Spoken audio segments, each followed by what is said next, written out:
At 6:43 on a Sunday morning, my daughter-in-law posted my face beside 6 words that ended my place in the family. He stole his grandson's colleague fund. The photograph had been taken at Noah's 16th birthday. He had been standing beside me with one arm across my shoulders. Ma smiling as I handed him the blue savings ledger his grandmother had started on the day he was born. Vanessa had cropped Noah out. She left only my face, my hand resting on the ledger, and enough of the birthday banner behind me to make the picture look warm before anyone read what she had written beneath it. No child should lose his future because a retired adult decided he deserved the money more. Then came 6 paragraphs accusing me of emptying $86,500 from the Noah Porter Education Trust. According to Vanessa, I had used the money to repair my house and support a retirement I could not afford. She said I had refused to explain myself and the family had no choice but to protect Noah from me. None of it was true. By 7:15, relatives had shared the post. My sister-in-law wrote that Diane would have been ashamed of me. A cousin I had not spoken to in 3 years called the theft unforgivable. Someone sent the post to a local parent group. Someone else tagged the high school. At 7:30, my son called. He did not say good morning. How could you do that to him? I was sitting at my kitchen table with the blue ledger open in front of me. The coffee beside it had gone untouched. Michael, I didn't withdraw anything. Vanessa has the statements. Then ask her to show you the withdrawal forms. Ask where the money went. There was a brief silence, but it was not doubt. It was anger gathering itself. She already told me where it went. Your roof. The new windows. Whatever else you've been spending on. The roof had been replaced with an insurance settlement after a storm. I know the account is empty. That was the first moment I understood that the money really might be gone. Until then, I had thought Vanessa had invented an accusation from nothing. Michael's certainty told me she had shown him something. Send me the statement, I said, so you can explain it away, so I can see what you are accusing me of. His voice hardened in a way I had heard only once before. When he was 19 and convinced that every question about his choices was an insult. Until you put Noah's money back, stay away from my family, Michael. The line went dead. I sent him a message asking for the complete statement, not a screenshot or summary. It showed as delivered, then I called Noah. It rang 4 times before going to voicemail. No, it's Grandpa. I know what you have been told. I did not take your money. I am going to find out what happened, and when I have facts, I will show them to you. You do not have to call me back before you're ready. Just don't make any decisions about college today. I stopped there. I wanted to remind him of the afternoons we had spent drawing floor plans at my workbench, and the day he told me he wanted to study architecture because buildings were promises people could stand inside. But love becomes pressure when a 17-year-old is being asked to choose between the adults who raised him. I would not make him carry my defense before I understood the accusation. I set the phone down and looked at the photograph Vanessa had used. Diane had bought the ledger at a stationery shop on the morning Noah came home from the hospital. It was cloth-bound, dark blue, with thick cream pages and a narrow ribbon marker. The first entry was $50. Beneath it, Diane had written, Noah's first step toward wherever he wants to go. We were not wealthy. I was a construction engineer, and Diane worked part-time at a public library. Some months we deposited $20, some months $50. On birthdays and Christmas, we added more. When I received a project bonus, a portion went into the trust before we spent anything on ourselves. Every deposit went into the ledger in Diane's careful handwriting. First day of school, first science fair. The year Noah broke his arm and became fascinated by the way the hospital had been designed. When he was 12, he drew a suspension bridge on the back of an old grocery receipt and asked me why it did not collapse under its own weight. Diane taped that receipt into the book. The final entry in her handwriting had been made 3 days after she learned the treatment had stopped working. For the day Noah chooses his future. After she died, I kept making the deposits alone. I had never considered the trust my money. It was a promise Diane and I had made to someone who was too young to understand it when we began. Vanessa knew that. She had watched Diane update the ledger at Christmas. She had once called the trust the most romantic thing an engineer had ever done. Now she was telling the world I had taken it. At 8:12, an email arrived from the high school's senior events coordinator. It was polite and brief. Due to a family request, my 2 reserved seats for Noah's graduation had been released. Any questions should be directed to Noah's parents. At 8:20, I was removed from the Porter family group chat. If Vanessa had a statement, then an account had been accessed. If an account had been accessed, every public argument I made would warn whoever had done it about what I knew and what I did not. I had spent 42 years inspecting structures. When a support failed, the first job was not to shout at the building. It was to secure the site before someone moved the evidence. I opened the locked drawer in my desk and removed the trust binder. The original agreement was there. So were the annual statements through the previous year. I was the current trustee. Michael was named successor trustee, but he could assume control only if I resigned, became incapacitated, or died. None of those things had happened. The most recent quarterly balance was $86,492. By the time the first check was issued, accrued interest had brought it to $86,511.08. I had planned to round it past $87,000 after Noah graduated. I called the bank's fraud number first.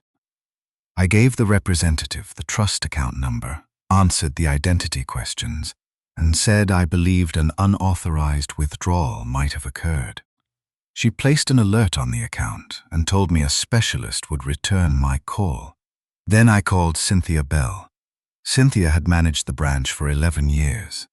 She had known Diane, attended her memorial, and once spent an hour helping us correct a beneficiary address after Michael moved. When she answered, I heard music and dishes in the background. Cynthia, I'm sorry to call you at home. This is James Porter. James, is everything all right? I need you to tell me whether there has been activity in Noah's Education Trust. I can't access customer records from home. What happened? My daughter-in-law says the account is empty, and my son says she has statements. I did not authorize a withdrawal. The music continued behind her, but Cynthia stopped speaking. Have you contacted the fraud department? 10 minutes ago. Good. Do not send anyone copies of your identification. Do not forward account documents. Do not post a response online. Come to the branch when we open and bring your identification and the original trust agreement. Cynthia, if the account is empty, I need to know now. I understand. But I will not guess. And I will not discuss a trust account without opening the secured records. Her caution frightened me more than an immediate answer would have. Can you preserve whatever is there? The fraud report should trigger an internal hold.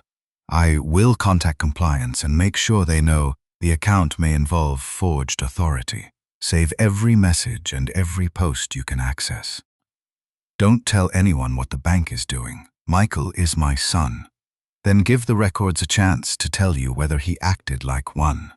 By 9, Vanessa's post had moved beyond the family. Someone asked whether the police had been notified. Vanessa replied that the family was exploring every option but wanted to give me a chance to do the right thing. She tagged my name in that reply. The wording was careful. She did not sound hysterical. She sounded reluctant, wounded, responsible. She had built the accusation to survive questions. The amount was exact. The victim was a child. The accused was a retired man with recent home repairs. She offered enough detail to feel informed while leaving out anything that could be checked. That was when I understood the post was not an emotional reaction.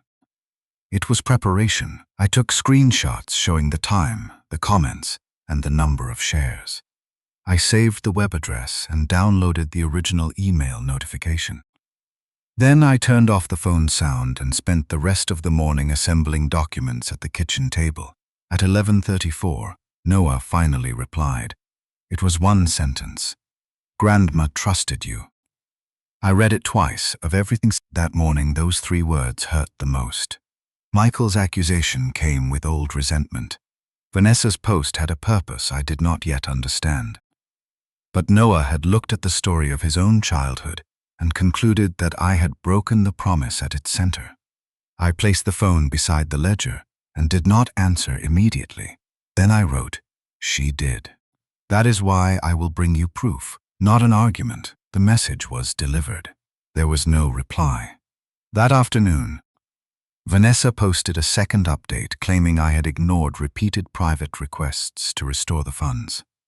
I had received no such request before that morning. I saved that post too. At 7 that evening, Michael sent a screenshot. It showed the trust name, 0 available funds, and 3 withdrawals over 6 weeks. The section identifying the payees had been cut off. So had the delivery address and contact email. I enlarged the image. The 3 withdrawals were not electronic transfers. Each one was labeled as an official check issued through a branch. Someone had not simply logged in and moved the money.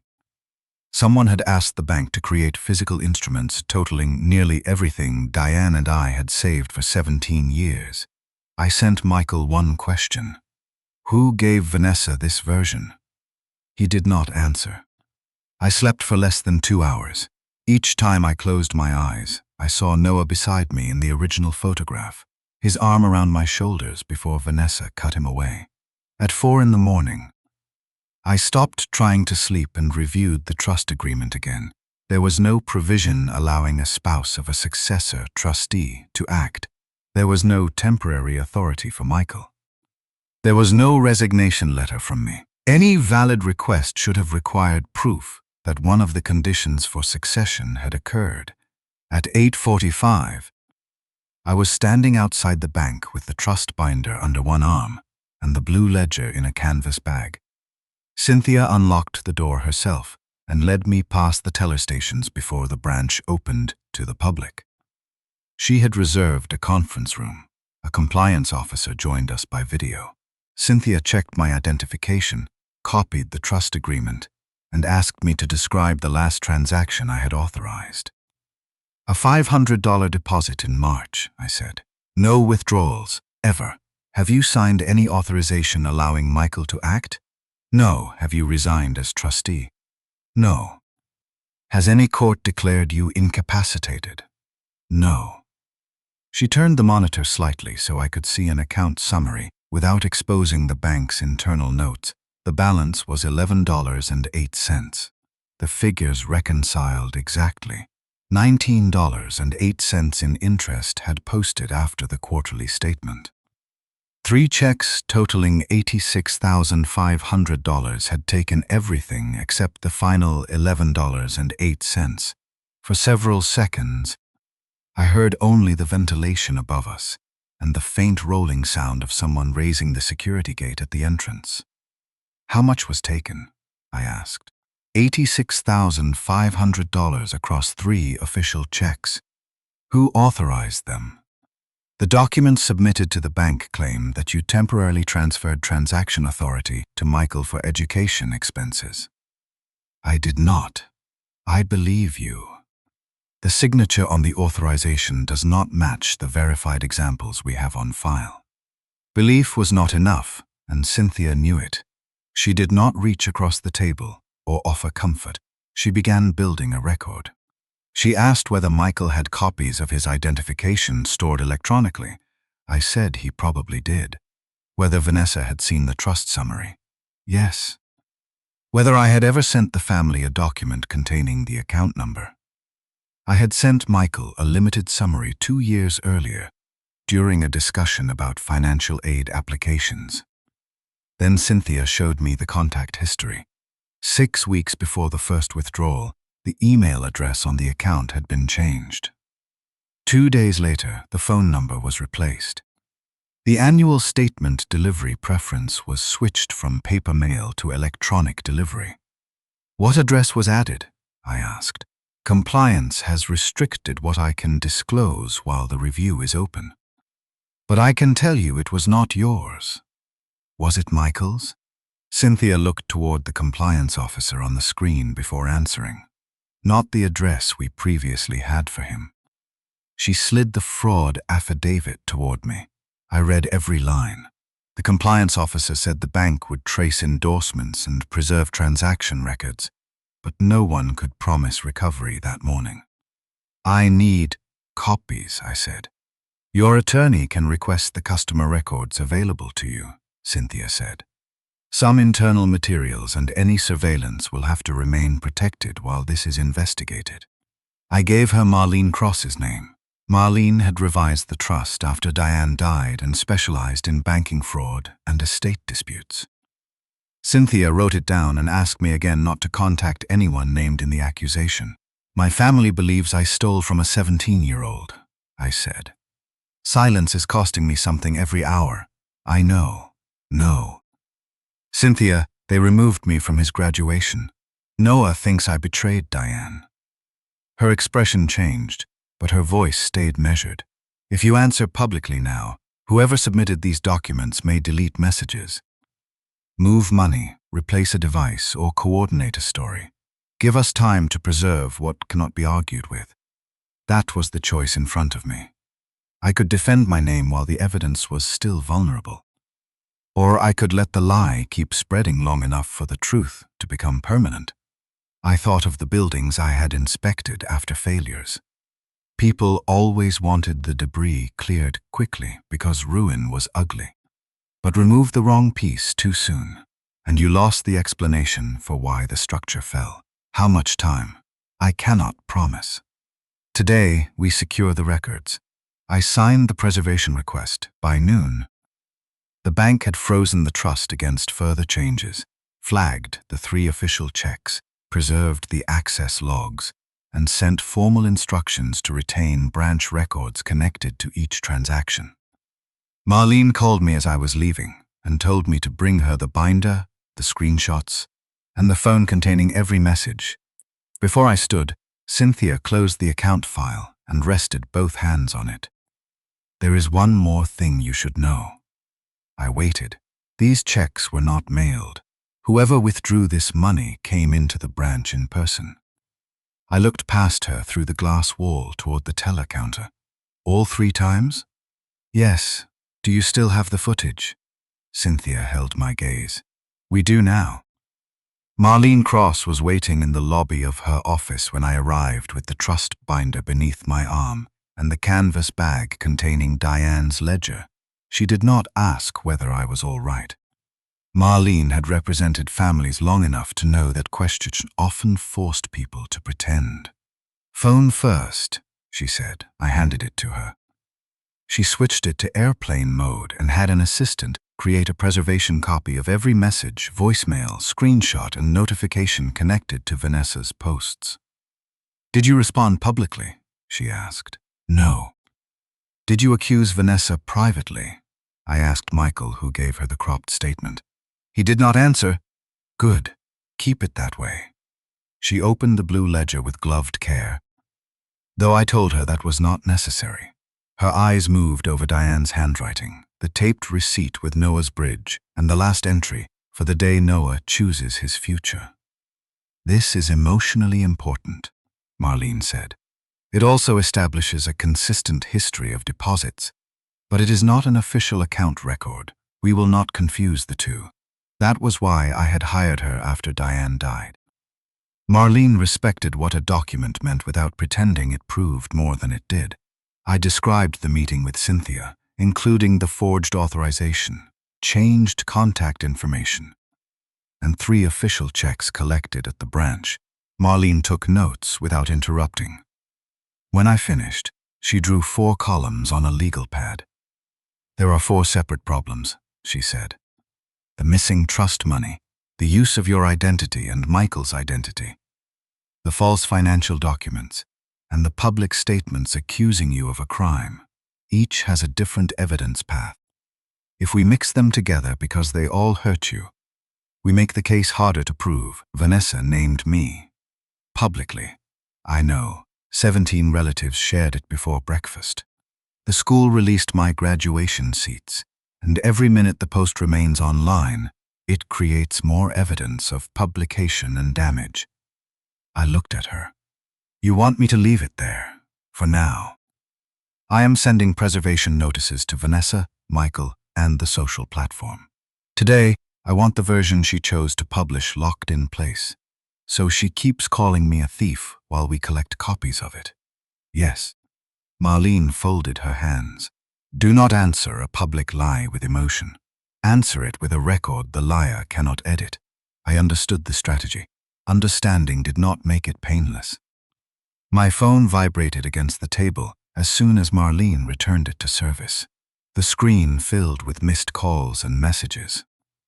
One came from the high school principal asking whether I would voluntarily stay away from graduation events until the family matter was resolved. Another came from the chair of a neighborhood construction committee where I had served without pay for 6 years. He said my participation was being paused because the committee handled donation funds.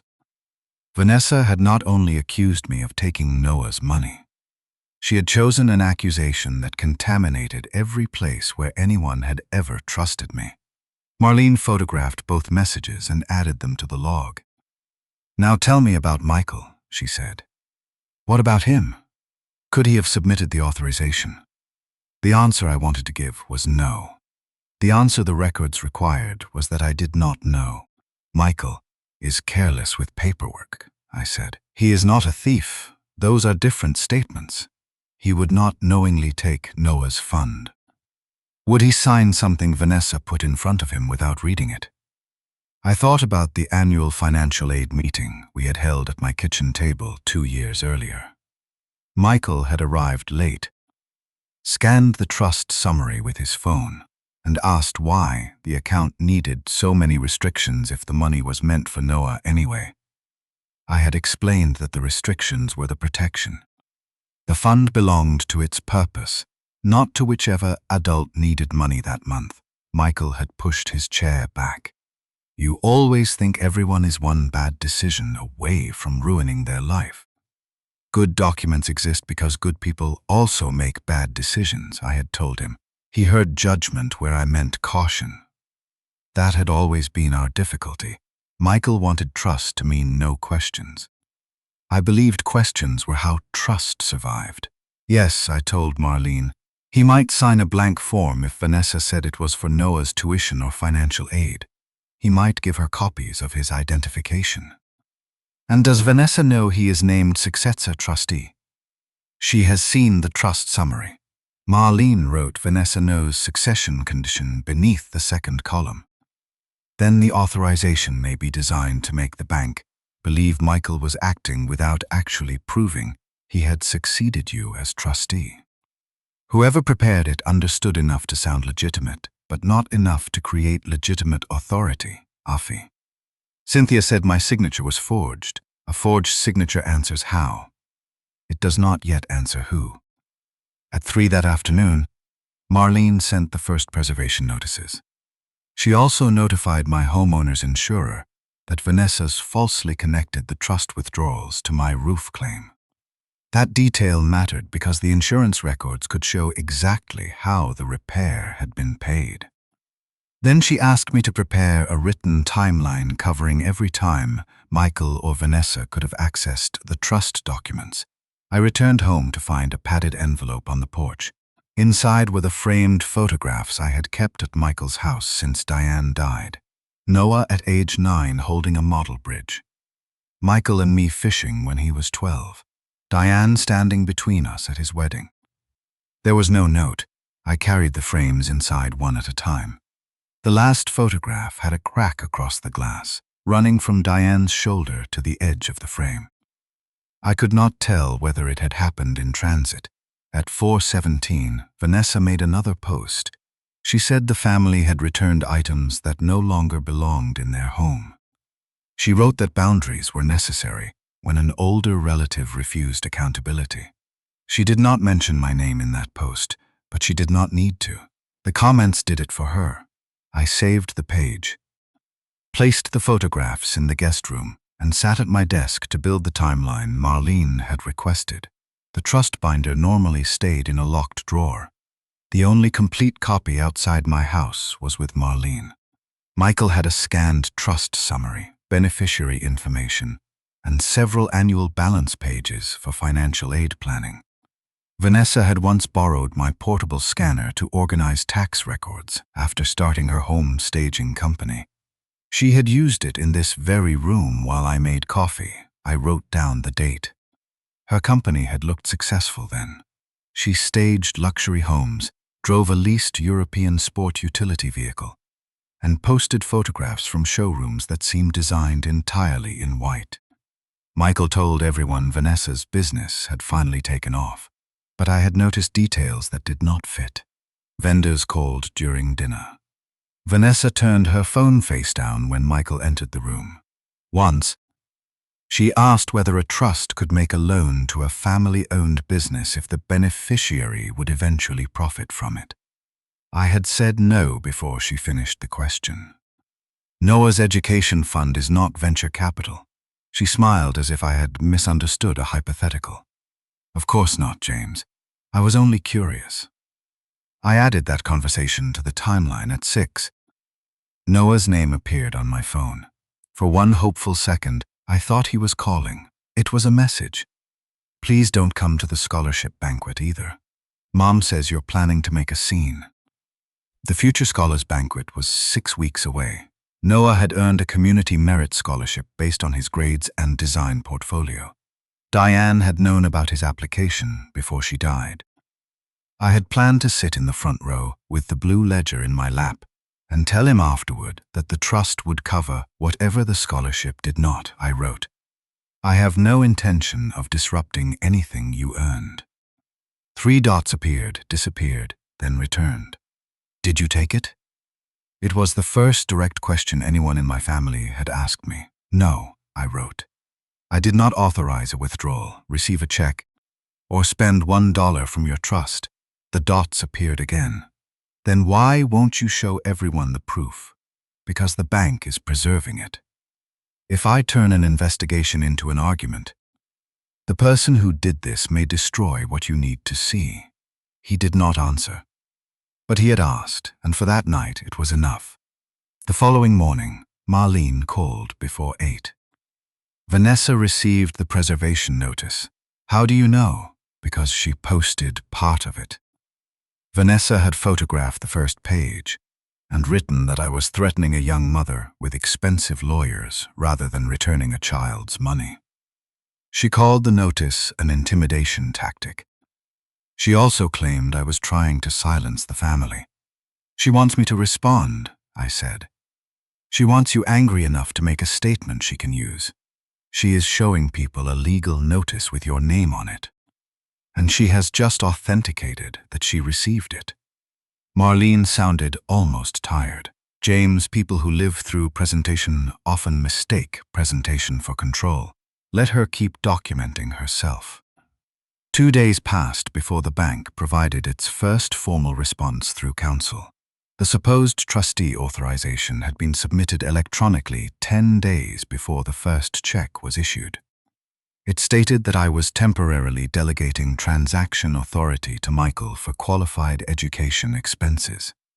Attached were a scan of Michael's driver's license, a copy of the trust summary, and 2 invoices from an educational consulting company. The false email account in Michael's name then requested 3 official checks. Each request included a separate pickup authorization carrying what appeared to be Michael's signature and naming Vanessa as the person permitted to collect the envelope. At the branch, Vanessa presented her own genuine identification. The tellers recorded her name correctly, but the bank failed to verify the pickup instructions directly with either Michael or me. Noah had never used an educational consultant. The signature attributed to me was not merely different from my bank signature. It had been lifted from an old home repair contract. The unusual upward mark at the end of the letter R matched a scanned document I had emailed Michael after the storm. Can they prove it was copied? I asked Marlene. A document examiner can compare it. More importantly, the authorization claims you signed on a date when you were in the hospital for a scheduled procedure. We have the admission record and the original paper contract containing the same signature. That proves I did not sign it. Yes, it still does not prove who assembled it. The contact email offered the next piece. It had been created less than an hour before the authorization was uploaded. The address used Michael's full name followed by his birth year. It looked believable unless someone compared it with the address he had used for more than a decade. The recovery phone number belonged to a prepaid mobile account. The first 2 official checks had been deposited into a business account at another institution. The third had been divided across several payments. The receiving names were still being obtained through the bank's fraud procedures. Marlene warned me not to draw conclusions. A business account may give us a destination, she said. It does not tell us who stood at the counter. The camera does. The camera may. You are not getting the footage until the bank and investigators handle it correctly. That afternoon, Michael came to my house. He did not enter. He stood on the porch with his arms folded while I remained inside the open doorway. Call off the lawyer, he said. No, Vanessa is terrified. Then she should stop posting and preserve her records. She is defending Noah. Off. Against the person who put $86,500 into his trust. His jaw tightened. Vanessa showed me the statements. What else was I supposed to believe? You were supposed to ask your father before you sentenced him. I am asking now. No. You came to tell me to stop looking. He glanced toward the street, as if he feared a neighbor might see us. Did you give Vanessa a copy of your driver's license? I asked. We share documents. We're married. Did you sign blank financial aid forms? His eyes moved away from mine. There were application forms, blank ones. She said the school information had to be added later. Did you authorize 3 cashier's checks? No. It came quickly, without hesitation. Did you authorize any withdrawal from the trust? I thought Vanessa was arranging tuition estimates. I never told her to take money. That was not innocence. It was the first crack in his certainty. Ask her to show you the complete documents, I said. She says you are twisting everything. Then ask why the statement she showed you was cropped. Michael stepped back from the door. If you cared about Noah, you would fix this privately. If I cared more about appearances than Noah, I would. He left without saying goodbye. The next morning, Marlene asked me to come to her office. A representative from the bank's legal department joined by secure video. She explained that the bank had filed its fraud referral and was cooperating with the appropriate authorities. For identification purposes, counsel had authorized the release of one still image from the preserved surveillance, with unrelated customers and protected information removed. This is not for publication, Marlene said. You will not photograph it or describe it to your family. Do you understand? I nodded. She turned her monitor toward me. The image showed a woman seated at the same branch counter where Diane and I had opened Noah's trust. She wore large sunglasses, a scarf over her hair, and a dark coat despite the mild spring weather. Her face angled down as she signed a document. At first, I saw nothing certain.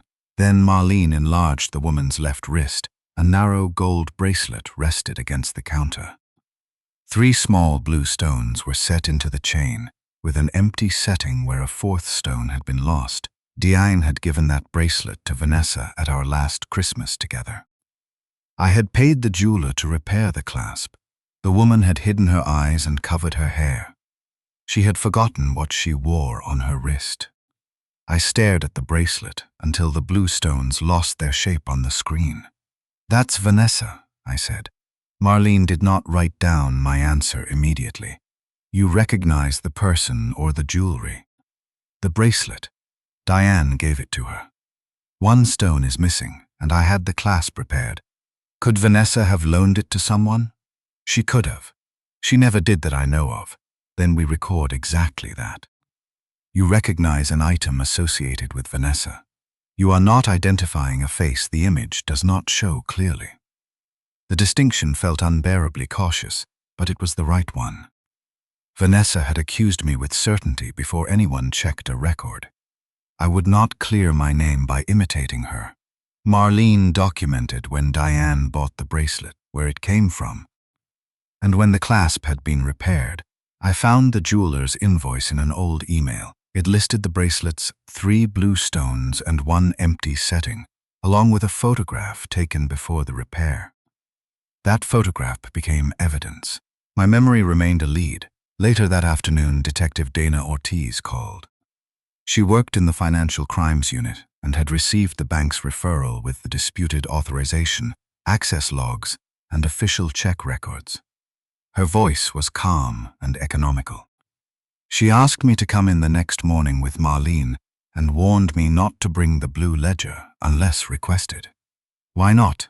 I asked. Because I need evidence of the transactions first. The family history explains motive and harm. It does not prove who forged a form. Marlene gave me a look across her desk that said she approved. Detective Ortiz interviewed me for almost 2 hours. She began with the last authorized deposit and worked backward through who knew about the trust, who possessed documents, and who might benefit if the account appeared to have been emptied by me. When I described Vanessa's first post, Ortiz asked for the exact time. 6:43 on Sunday morning. And when was the annual statement due? Within the next 2 weeks. Did Vanessa know that? The statements arrived at roughly the same time every year. Michael knew. Ortiz placed the printed post beside the account timeline. The post explains why someone blamed you, she said. The footage may show why that person needed to. She did not show me any more images. She asked for the original jeweler's invoice, obtained my consent to verify the photograph, and took a formal statement about Vanessa's access to Michael's identification and the trust summary. Then she asked a question Marlene had not. If your daughter-in-law took the money, why would she collect 3 physical checks instead of transferring it online? Maybe she thought the checks would look like tuition payments. Maybe. Or the online controls blocked the kind of transfer she wanted. Or she needed to distribute the money across destinations. We follow what happened, not what would have made sense. It was a useful correction.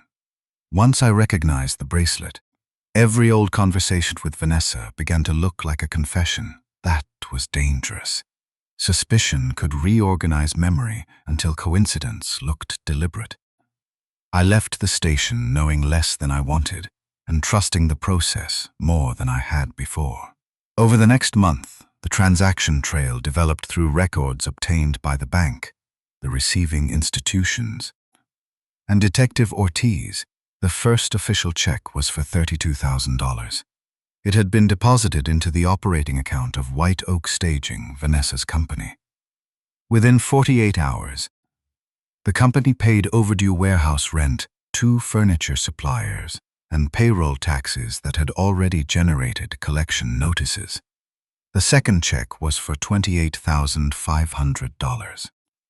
$15,000 went to a credit card account in Vanessa's name. $7,000 paid delinquent installments on her leased sport utility vehicle. The remainder went to a personal loan owed to her older brother. The third check was for $26,000. It entered White Oak Staging through a separate deposit, then funded chargebacks, a luxury showroom lease, and transfers to an account Vanessa used for household expenses. The 3 checks totaled $86,500. Not one payment went to Noah's school, an educational consultant, a college application, or any expense connected to his future. The surveillance review also confirmed that the same woman entered the branch for all 3 transactions. Her coat changed, and she wore a different scarf on the final visit, But investigators matched the bracelet, her vehicle, and the genuine identification she presented in her own name. Each time, she also supplied a pickup authorization, supposedly signed by Michael. Parking lot footage showed Vanessa's sport utility vehicle arriving minutes before each check was collected. The registration was in her name. By then, the bracelet was no longer a solitary clue. It was one detail inside a pattern the records could support. The supposed consulting invoices had come from a company dissolved 18 months earlier. Its old letterhead was still available through an archived website. Someone had changed the dates, inserted Noah's name, and described services he had never received. Can she claim the business was holding the money for tuition? I asked Marlene. She can claim anything. The timing of the payments will answer her. Michael says he never approved a withdrawal. That helps determine his criminal responsibility. It does not erase his negligence or what he published about you. Michael had shared Vanessa's first post with his own statement. My father has always believed he knows what is best for everyone. This time, his control cost my son his future. That sentence had been shared 73 times. Marlene sent Michael a separate demand to preserve his devices, financial aid forms, identification scans, and communications with Vanessa. He responded through a general practice attorney, who wrote that Michael denied participating in fraud and believed all trust activity had been authorized by me. Within hours, Vanessa posted that powerful people were manipulating bank records to target a mother whose only mistake was protecting her child. Powerful people. I was a retired engineer sitting at a dining table covered in frozen account statements and photographs my son had mailed back to me. But Vanessa understood something about public stories. A clear accusation was more memorable than a careful denial. Every record we obtained required explanation. Her version required only a villain. That afternoon, I received a certified envelope from the high school.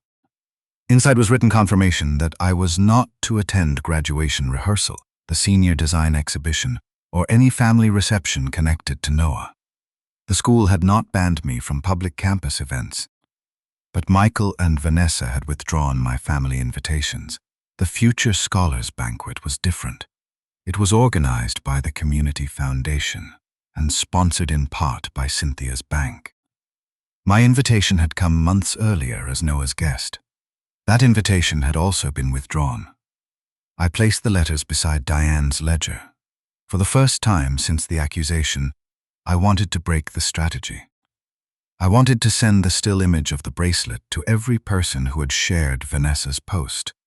I wanted to publish the business deposits, the false invoices, and the signature taken from my roof contract. I wanted Noah to see that his mother's certainty was not strength. It was speed. I called Marlene. Tell me why I am still silent, because the receiving bank has not completed its certification. Because the surveillance chain is still being documented. Because Detective Ortiz is preparing warrant applications. And because if you publish protected evidence, Vanessa's attorney will argue that the investigation has been contaminated by a family campaign. Noah thinks I am staying silent because I am guilty. Then decide whether you want relief today or a record he cannot be talked out of tomorrow. I looked at the ledger's last page. Tomorrow, I said. The cost of that answer arrived the next evening. Noah came to my house alone.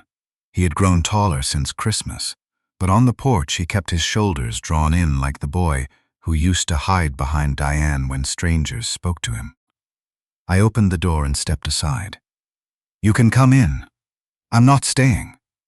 He looked past me toward the kitchen table, where the blue ledger lay beneath a folder. Mom says you're using Grandma's book to make people feel sorry for you. Your grandmother's book has not left this house except to be documented by my lawyer. She says you're coming to the banquet with lawyers. Who told her that? So you are? I had not decided. Seeing fear in his face made the decision harder. The banquet is about your scholarship, I said. You earned it. Mom is giving a short speech about what happened. She says the foundation asked her. Did they? He hesitated. She offered. They said she could introduce me. The wording mattered. Vanessa had turned permission into endorsement. What is she planning to say? That I overcame losing my college fund by naming me? She didn't say, no. Your mother is choosing to discuss an active fraud investigation on a public stage. That choice belongs to her. His eyes narrowed. You always talk like everything is a report. Because reports force people to separate what they know from what they feel. I feel like you took it. I know, and I feel guilty for even asking Mom questions. There it was.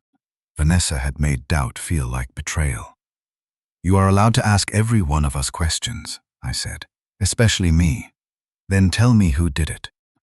I will tell you what the records prove when I am legally allowed to show you. That's not an answer.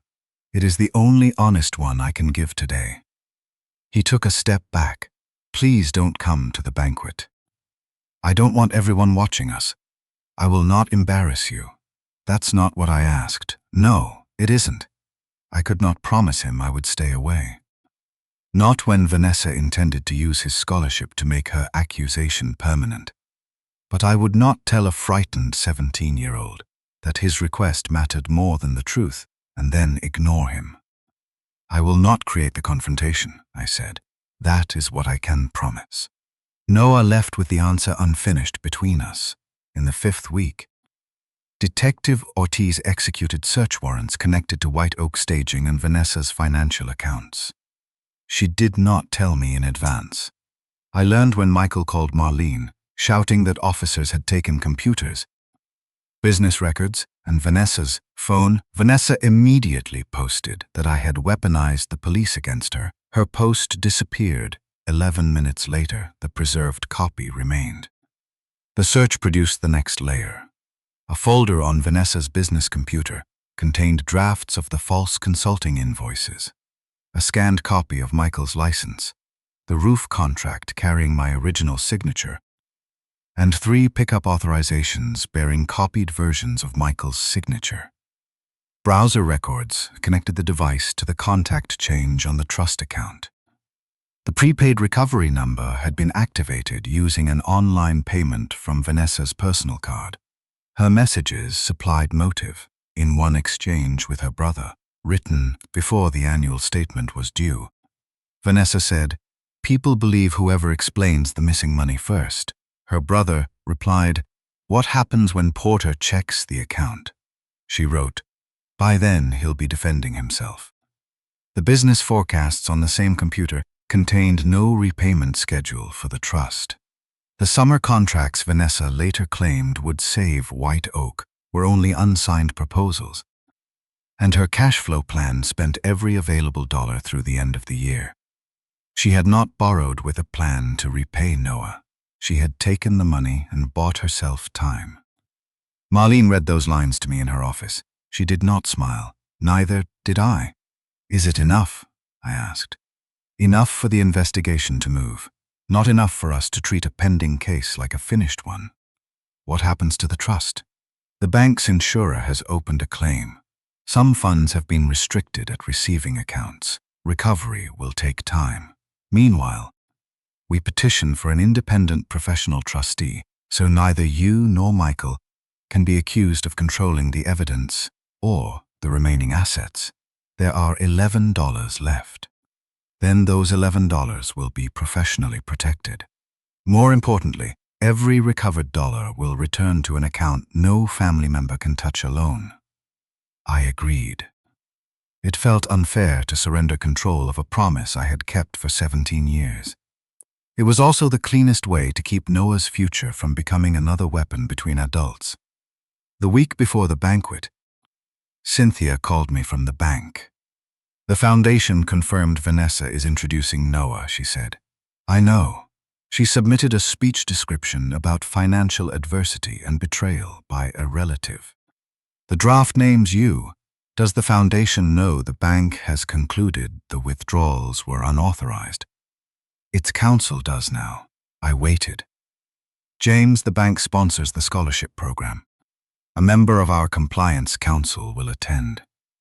If Vanessa publicly repeats the accusation, council is authorized to state only that you neither approved nor benefited from the withdrawals, and that the documents used to obtain them were fraudulent. No account statements, surveillance, or payment details will be displayed. Then why involve the foundation? Because she chose its stage to repeat a claim the bank has determined is false. That afternoon, the Foundation's council sent separate written invitations to Marlene and me. I was no longer attending as Noah's guest. I was attending as the person a scheduled speaker intended to accuse by name, with the Foundation giving me and my attorney the right to hear and answer the claim. Marlene also learned that an arrest warrant had been issued. Vanessa's attorney had negotiated a controlled surrender immediately after the scholarship program, so Noah's ceremony would not be interrupted. Detective Ortiz would attend only to monitor the agreement.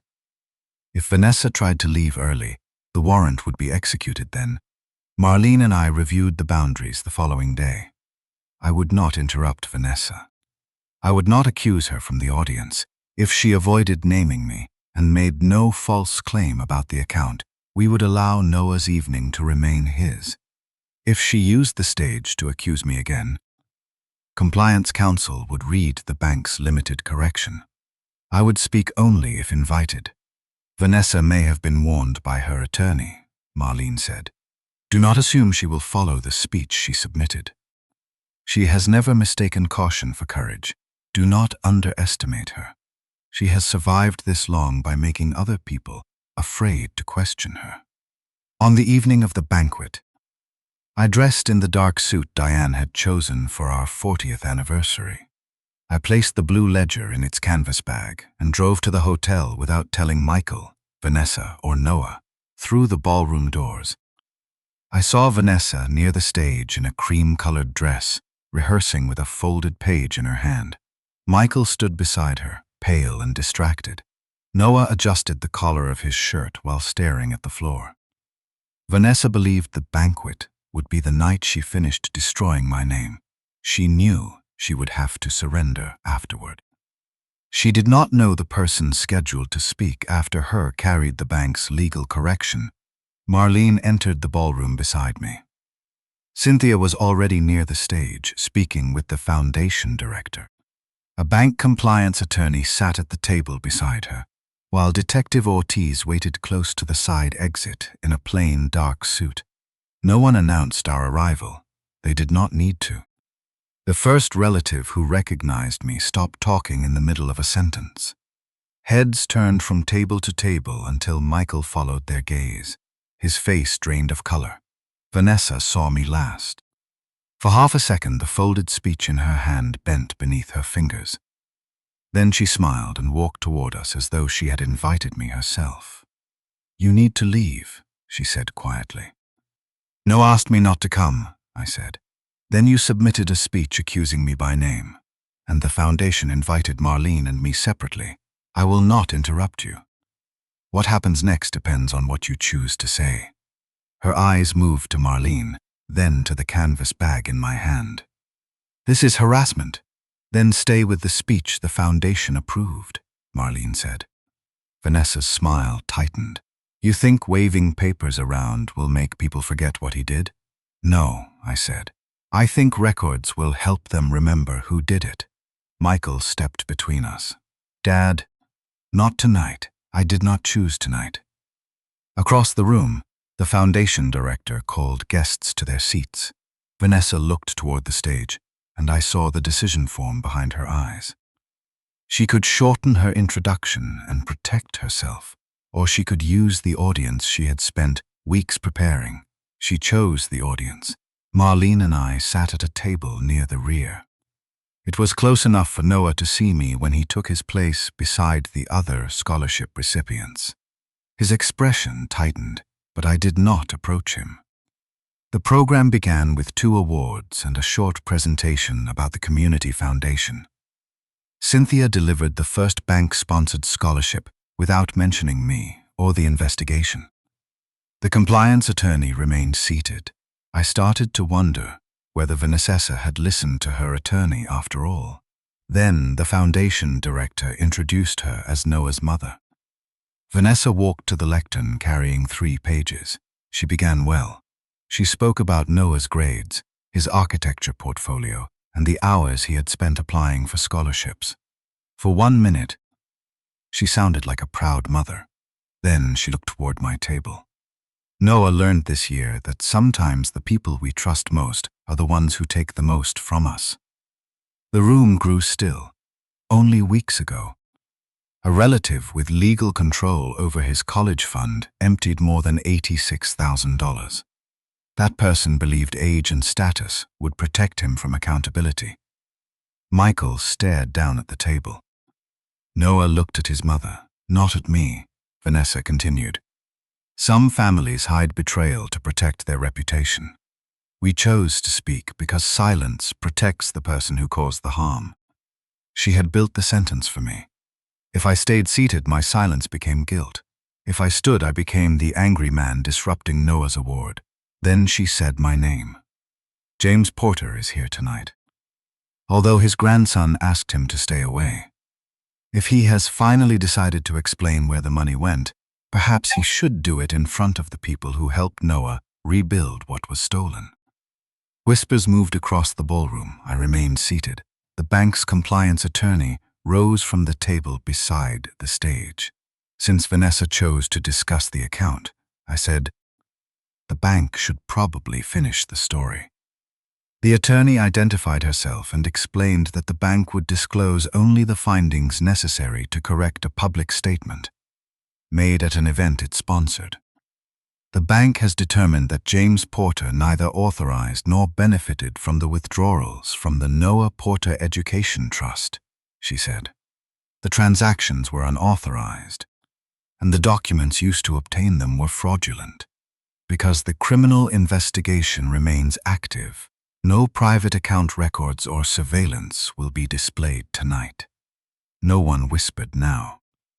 Vanessa reached for the microphone. That is not what happened. My company was holding the money until Noah needed it.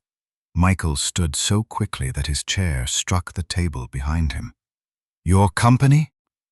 Vanessa looked at him, realizing too late that the bank had never named a recipient. I was moving it somewhere safe. You told me my father spent it on his house. Because he would have frozen everything if he knew. White Oak was about to close. I needed time. You used Noah's money for the company? Her composure gave way to irritation. It was temporary.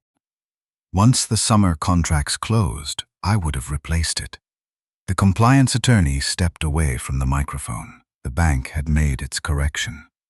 Vanessa was supplying everything else herself. Then why did you tell everyone Dad took it? Michael asked.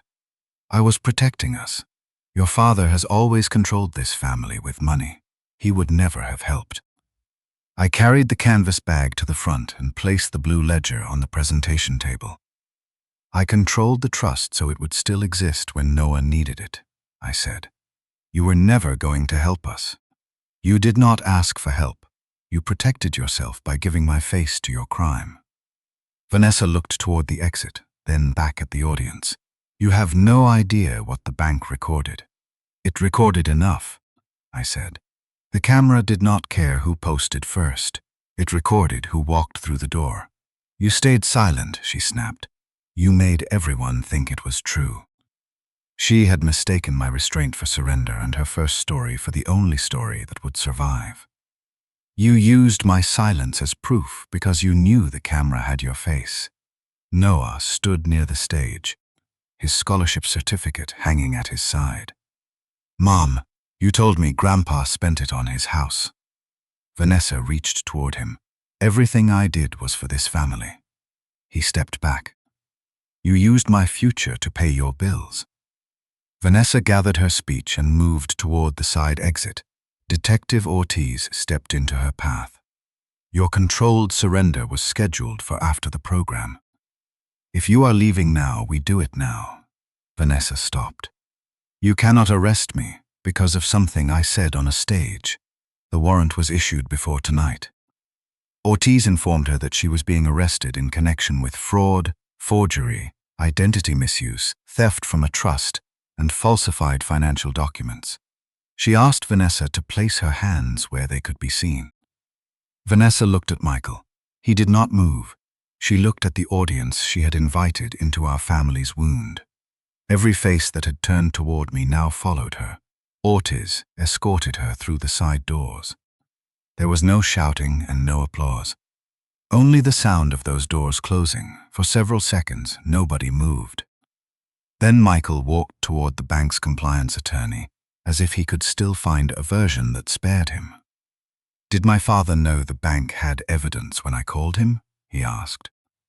"He knew the withdrawals were unauthorized," she said. "The review was not complete and the evidence was not his to release, so he could have told me."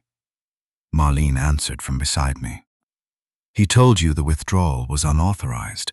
You refused to ask for the complete records." Michael looked toward the tables where relatives had watched Vanessa accuse me. His own post had helped put them there. For weeks, he had treated certainly as loyalty to Ysif.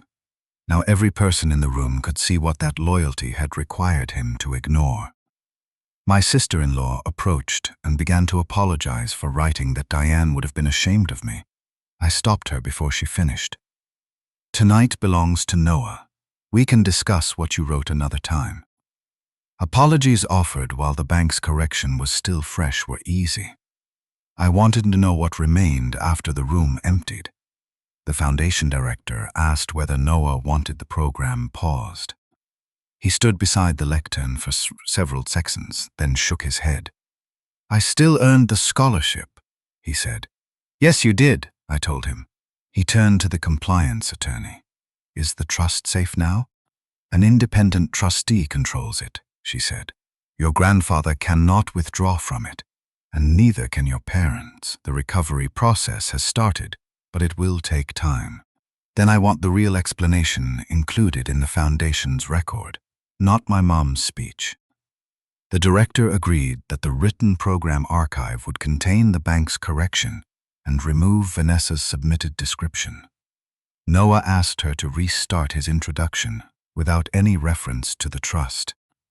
That was his first decision after learning the truth. He did not protect me or condemn his mother. He reclaimed his scholarship from both of us. He accepted the certificate. The room rose for him. Not for me and not against Vanessa. That mattered. For one moment the evening returned to the person it should always have belonged to. Noah did not hug me afterward. He came to the presentation table and touched the blue cover of the ledger. "Grandpa, why didn't you tell me?" "Because I wanted you to learn the truth from evidence, not be forced to choose between adults you loved." His fingers stayed on the cover. "I chose anyway. Yes, I was wrong. Yes." He nodded once and walked back to the other recipients. It was not forgiveness. It was the first honest conversation we had shared since the money disappeared. The consequences unfolded over months, not during the banquet. The bank's insurer restored the portion covered by its fraud process. Restricted business funds and asset recovery returned more. The court ordered restitution for the remaining loss, but recovery was slow. I added enough of my own savings to bring the trust back to its pre-theft balance, while the claim continued. Marlene argued that I should not be the one to cover the gap. Legally, "You are not responsible for replacing what was stolen," she said. "I know. Then wait for restitution. Noah begins college on the court schedule or his own." She did not ask again. My contribution was documented as an additional gift, not an admission that I had caused the loss. If restitution later restored the full amount, the excess would remain for qualified education expenses or be handled under the trust terms. I was not paying Vanessa's debt. I was keeping my promise on time. I did not resume control. A professional trustee was appointed, and neither Michael nor Vanessa could authorize a transaction.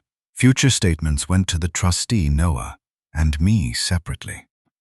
White Oak Staging entered bankruptcy after its accounts were restricted and creditors filed claims.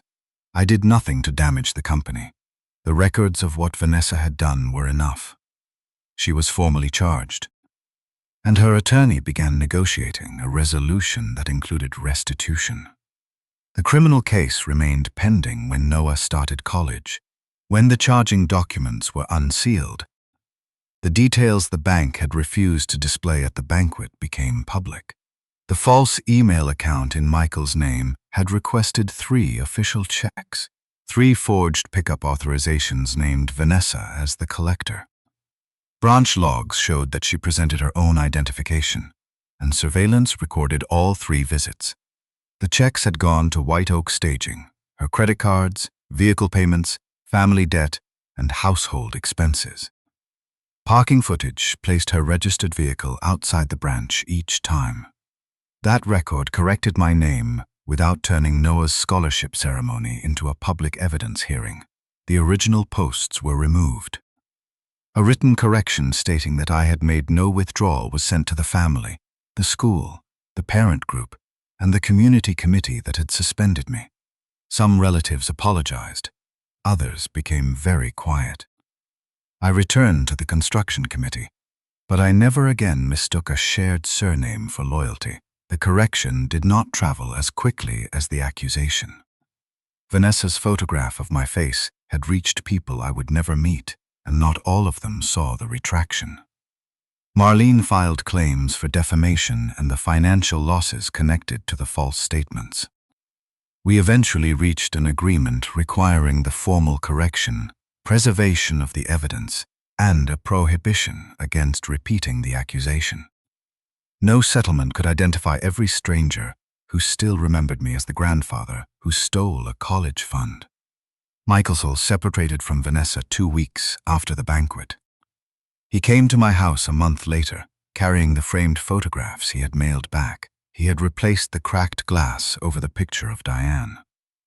Vanessa showed me the statements, he said. What else was I supposed to believe? You were supposed to ask me. I didn't take the money. No, you only helped her take my place in the family. He sat with that answer. What did you do after you learned she lied? I asked. He rubbed both hands over his face before answering. I sent the correction from my own account. To the school, the family, the parent group, and your committee. I called the principal. I told everyone I had repeated something I never verified. I asked them not to treat my apology as proof you had forgiven me. It was the first useful thing he had done without asking me to make it easier for him. I did not cut him out of my life. I also did not restore the relationship because he arrived with repaired glass and regret. He would have no access to the trust, no role in managing my property, and no authority to speak for Noah in financial matters. If he wanted to be my son again, he would have to begin by behaving like one when belief cost him something. Noah took longer. For several weeks, our messages remained careful. Then he asked for help reviewing the structural concepts in his architecture portfolio. We met at a library instead of my house. The next time, he came to my workbench. Trust returned in ordinary hours. Not one dramatic apology. The day before he left for college, I gave him the blue ledger. He read the deposits, the birthday notes, and the taped drawing of his bridge. At the last page, he stopped. For the day Noah chooses his future. Grandma saved for my education, he said. She did. She never intended the money to teach you the hardest lesson. What lesson? That the first person to accuse someone is not always the first person who checked the truth. He closed the ledger and held it against his chest. Vanessa emptied the account in 3 visits. She nearly emptied a family with 1 post. The bank restored the money. Trust would take longer. If your son publicly condemned you without asking for proof, would exposing the real thief be enough to forgive him? Or had he already emptied the relationship himself?